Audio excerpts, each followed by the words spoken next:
స్వచ్ఛత అంటే నందిని. నందిని పాలు మరియు పెరుగు. నమస్తే రమ్మగారు. నమస్తే జయ. ఏదన్నా పురాతన కథ అంటే ట్విస్టులు, మంత్రాలు, మాయలు అలాంటివి ఏమైనా ఉన్నాయా రమ్మగారు? మంత్రాలు మాయలు లేవు కానీ పాములు ఉన్నాయి. ఓ, నీకు ఓకేనా? ఓకే ఓకే, వినటానికి చాలా ఓకే. అసలు భయం అంటూ ఏదన్నా ఉందంటే అదే పామే. ఎందుకు భయం రమ్మగారు? అలాగే ఒకసారి చెప్పానా, పుట్ట చుట్టూ తిరగాలన్నా ఒకలాంటి భయం రమ్మగారు. ఆ భయం పోవట్ల మరి. ఉంటాయి అట్లా ఫోబియాలు. మామూలు ఫోబియా కాదు అది. ఫోబియా ఇది ఎప్పుడో చదివాను జయ కదా. ఫోబియాలు ఉన్న వాళ్ళు, పాము భయపడే వాళ్ళు కొంతమంది ఉంటారు, చాలా మంది ఉంటారు. కొంతమంది అనుకోండి, చాలా మంది ఉంటాం. మేము పల్లెటూరు వాళ్ళం కాబట్టి పామును తలుచుకుంటే భయం, చూస్తే భయం, వింటే భయం. అది అలా వెళ్తుంటే మన డిస్కవరీ ఛానల్లో చూస్తే భయాలు, భరించలేనితనాలు అవి లేవు మాకు. ఎందుకంటే వర్షాలు వచ్చినప్పుడే మా ఇంటి ఎదురుగుండా చెరువు కదా, బాగా వాన వస్తే చెరువు పైదాకా వచ్చి మెట్ల మీద బాకుతుండేవి పాములు. ఇంట్లోకి వచ్చేవి, పాలేళ్ళు ఎవరో ఒకళ్ళు చెరువులో ఉండేవి. అవే మామూలు పాములు ఉంటాయి, అవైనా అది ఇంత పొడుగు నుండి పాకుతూ ఉంటే ఏదైనా పామే కదా. ఏది విషయం ఏది విషయం కాదు మనకు తెలియదు కదా. మనకు తెలియదుగా.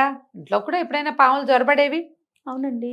ఎందుకంటే ఇల్లు కడుక్కోవటానికి తూములు ఉండేవి కదా, తూములు నుంచి కప్పల కోసం వాటి కోసం వచ్చేస్తాయి, తూముల్లోకి ఇంట్లోకి వస్తాయి. మేము తేళ్ళు, కాళ్ళజెరులు, మండ్రగబ్బలు, పాములు వాటన్నిటితో సహవాసమే పల్లెటూళ్ళలో. ఇంకా మాది పెద్ద ఎత్తిళ్ళు కాబట్టి తక్కువ, కానీ మేము చూస్తూనే ఉండేవాళ్ళం. అసలు మా దొడ్లో ఇంత పెద్ద పాము ఉంది, చాలా పెద్దది.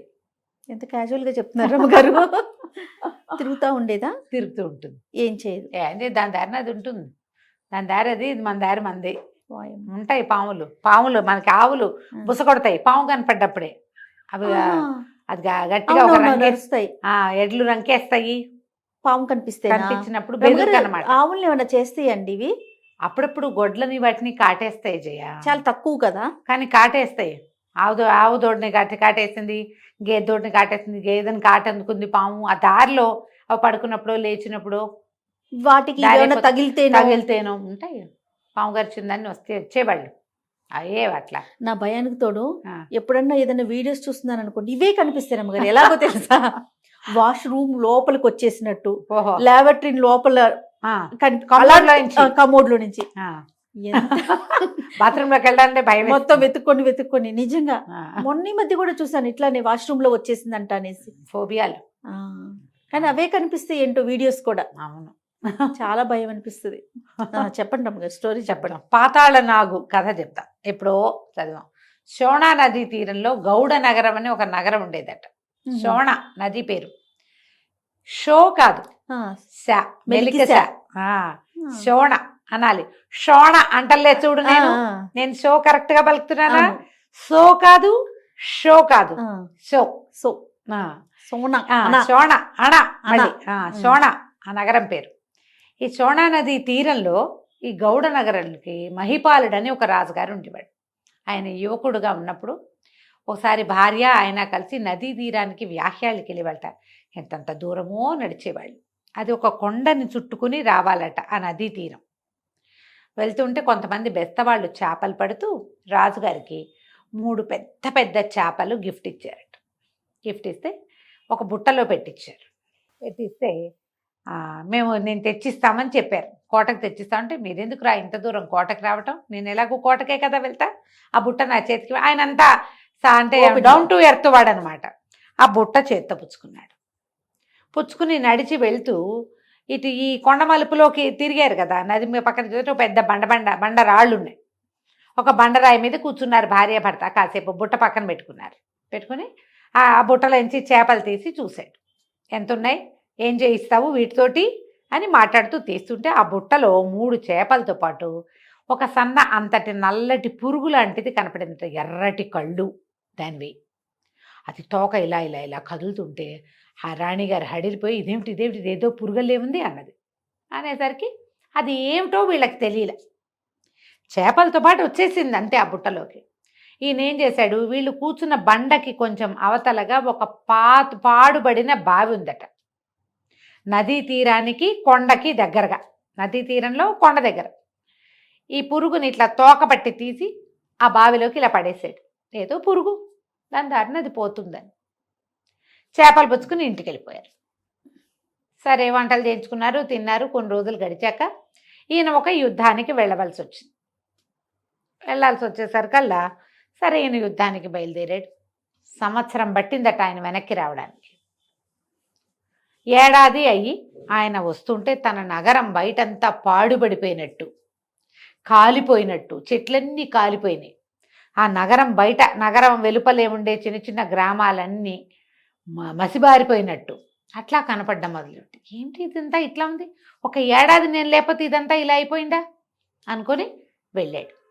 కోటకి వెళ్ళేసరికల్లా మన నగరం బయటంతా అట్లా ఎందుకుందంటే మీ వల్లే అదంతా అట్లా అయింది.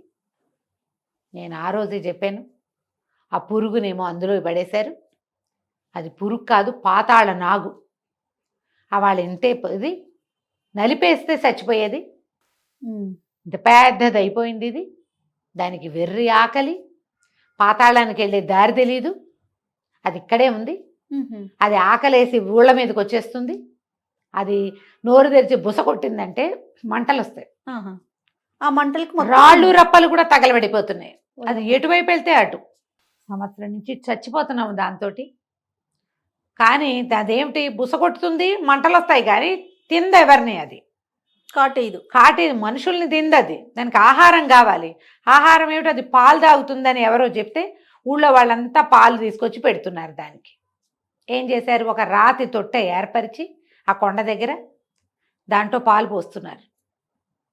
ఆ పాలన్నీ దాగి అది అక్కడక్కడే తిరుగుతుంది. ఎప్పుడైనా ఊళ్ళలో పాలు తక్కువ అవుతాయి, అప్పుడప్పుడు గొడ్లు అన్నీ ఇవ్వవు కదా పాలు. ఆ పాలు లేక అది ఊళ్ళ మీద పడుతుంది. బుసలు కొడుతూ ఆ ఆకలి కోపం తీరేదాకా తిరుగుతుంది. అన్ని చోట్ల మంటలు, రచ్చ. ఇక ఎన్ని గొడ్లు ఎన్ని పాలు తీస్తే సరిపోతుంది, అది ఎంత ఉంది, అది మామూలుగా లేదు. ఒక పెద్ద బండని ఆ 7-8 చుట్లు చుట్టుకుని పడుకుంటుంది. అది మామూలు పాము కాదు, అది పాతాళ నాగు. ఊళ్ళో వాళ్ళంతా గగ్గోలుగా ఉంది, ఏడ్చి మొత్తుకుంటున్నారు. పిల్లలకు కూడా పాలు ఉంటల్లా, పెరుగు లేదు ఎవరికి. ఎందుకంటే ఎన్ని పాలు ఆ రాతి తొట్టెలోకే చాలవు. తాక్కపోయింటే అది మంటలు వేద చల్లుతుంది. నానా గోలాగా ఉంది అన్నది. అనేసరికి ఈయన పామును చూడబోయాడు. చూసిరావాలి, మరి అదేమిటో తెలియాలి కదా. అక్కడికి వెళ్ళేసరికల్లా లేదక్కడ. చూస్తే అది ఉన్న మేరంతా మంటలు, అన్ని చోట్ల కాలిపోయినవి, మశానం అంతా పిచ్చి పిచ్చిగా ఉంది.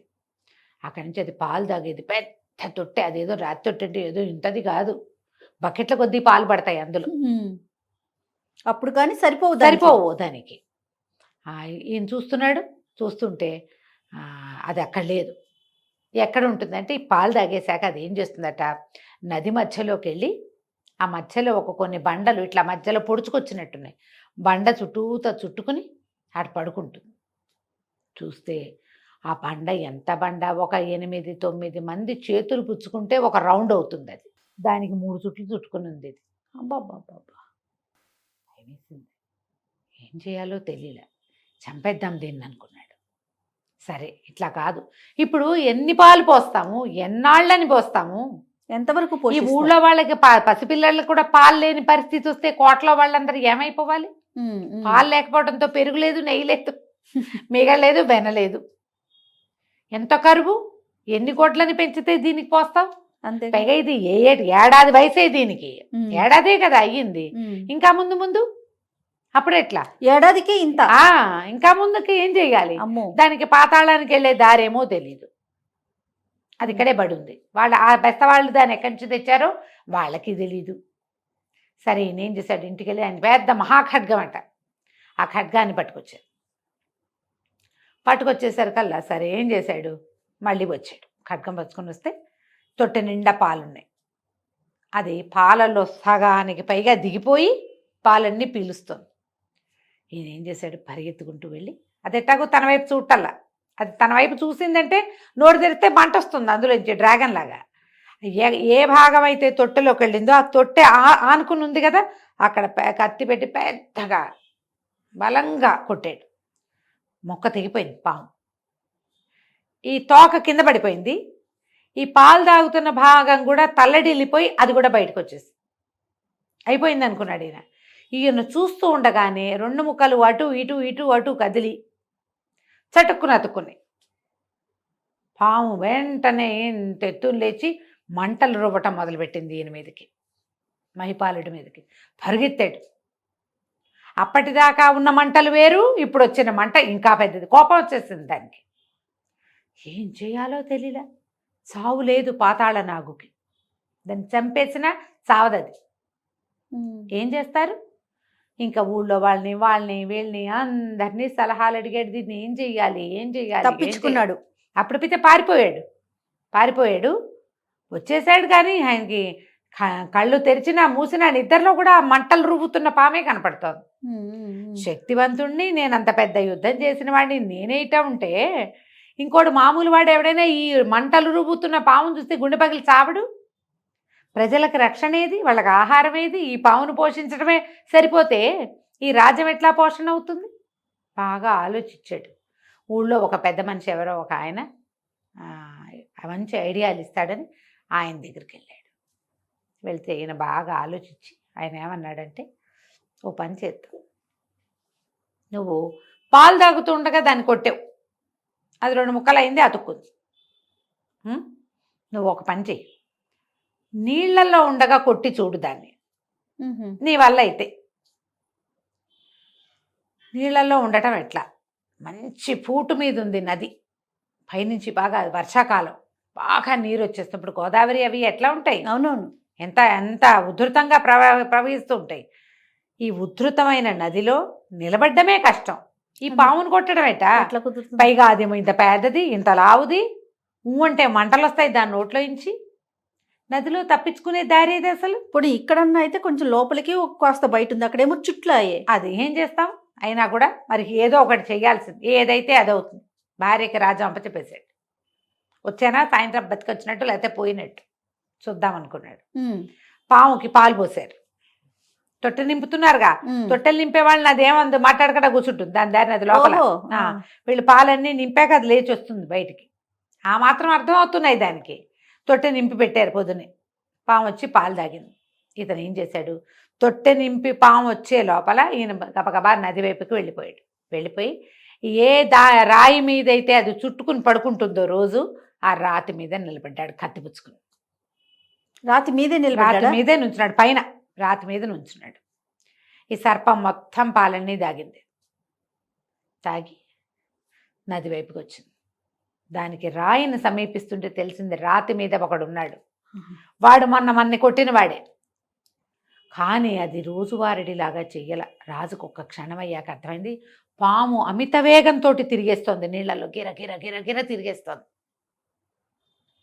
అది ఎక్కడ చుట్టుకుందో దాని తలేదో తోకేదో తెలియలే ఈయనకి, అర్థం కాల, ఏం చేయాలో తెలియలే. ఆయన అటు ఇటు చూసినాడు, దాని తల ఎక్కడుందో తోక, అదంతా స్పీడ్గా తిరుగుతూ ఉంటే తలని కదా నరకాలి, ఎక్కడితో కొడతాడు? ఆయన ఆశ్చర్యపోయి చూస్తూనే ఉన్నాడు. ఇట్లా తల తిప్పుతున్నాడు. ఈ బ్యాడ్మింటన్ ఆడేటప్పుడు చూస్తారు కదా, అటు ఇటు తలకాయ తిప్పుతున్నాడు. ఉన్నట్టుండి ఇతనికి తెలిసింది, తన కాలికి ఏదో చుట్టుకుని లాగేస్తోంది తన్ని. తోకతో ఈయన్ని నీళ్ళల్లోకి లాగైపోయింది ఆ పాము. కాకపోతే తనని చుట్టుకోవడానికి దగ్గరకు వచ్చేసరికి తెలుస్తుంది కదా. ఈ తెలియగానే ఈయన ఏం చేశాడు, ఆ తోకని గట్టిగా నరికేశాడు. ఈయన కాల్ని పట్టుకోబోతున్నటువంటి ఆ తోక ముక్క తెగి నీటిలో పడిపోయింది. పడిన మరుక్షణం నీళ్లలో కొట్టుపోయింది. నది పూట మీద ఉందిగా, ప్రవాహం ఉంది. అప్పుడు ఈయనకు అర్థమైంది, ఓహో నీళ్ళల్లో పడితే ఇది ఆగదు. అంతకుముందు ఏమైంది, 2 ముక్కలు ఒక దగ్గరే ఉండి అతుక్కున్నాయి.